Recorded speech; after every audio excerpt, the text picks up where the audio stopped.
Thanks, Spence.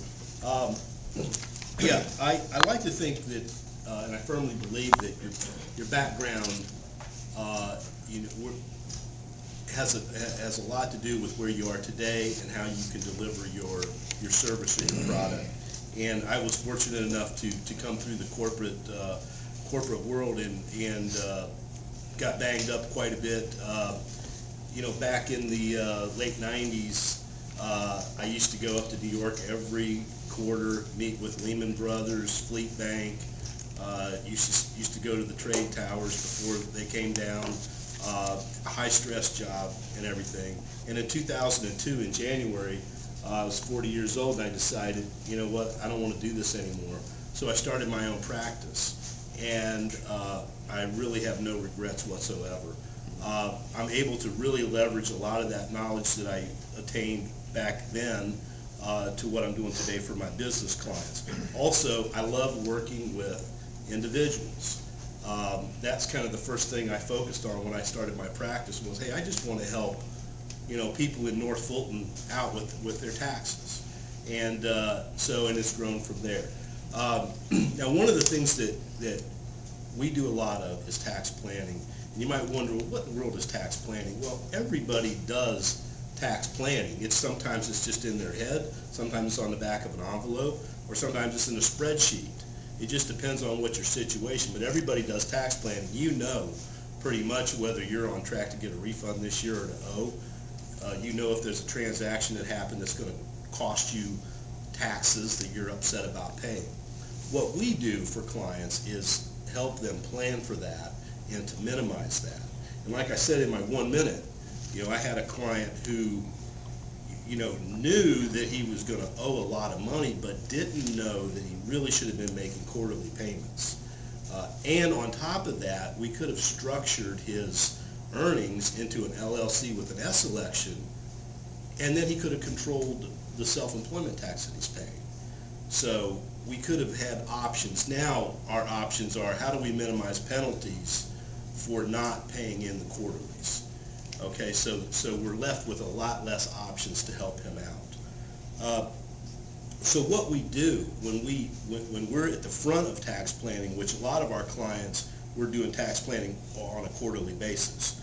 So we analyze what the problem is, and the problem is not necessarily a problem, it's a set of circumstances.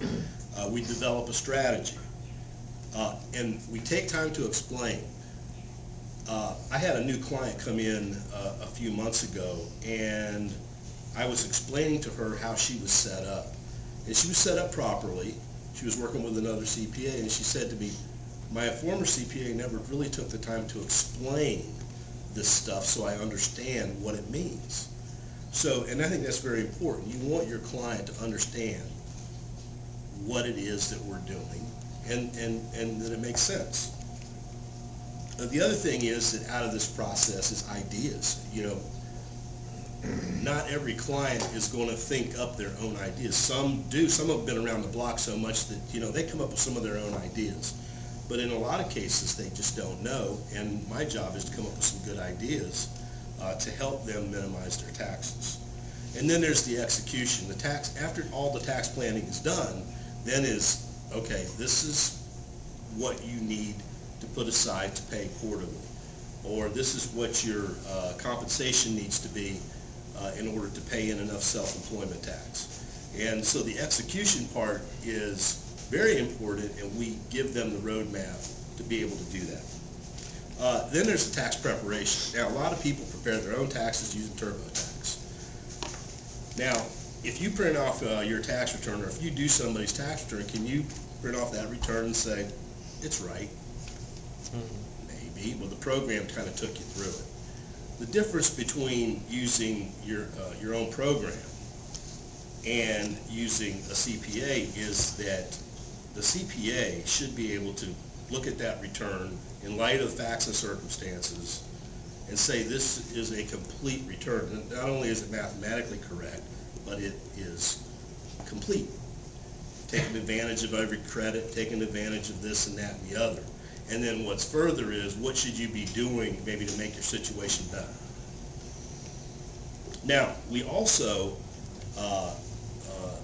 do not compete with H&R Block or any of the tax chains. Not trying to be all things to all people. And there's a place for that if you have a simple enough return and you want to do that. I have a varying degree of a range of complexity. So a client asks, well, is my return complex? I try to just basically say, yes, it's complex. Because I don't want to insult them and say, oh, it's very simple to me. Well, it should be, I should be very comfortable, doing their return. So I don't want to say it's simple. It's complex enough for them to come to me. The other thing that we do that I just want to touch on briefly is accounting. We've really expanded our accounting capability, so we are now taking care of, and we've been doing this for the last couple of years, we now take care of companies' accounting using QuickBooks, either QuickBooks Online or the old-fashioned QuickBooks. And I could tell you a lot of stories about how we add value, and I'll do that in my next 7 minutes. We'll really take a deep dive into the accounting. So a great referral for me out of this group is really going to be a small business that has a multitude of needs, and they want the comfort of being able to get a lot of services done from one person. So the tax preparation, the tax planning, and the strategy that goes along with it. And if they need some help with their accounting, we can do that as well, or we can give them some advice on how they're doing their own accounting. It doesn't matter income level, because some businesses are starting up with zero revenue or very minimal revenue.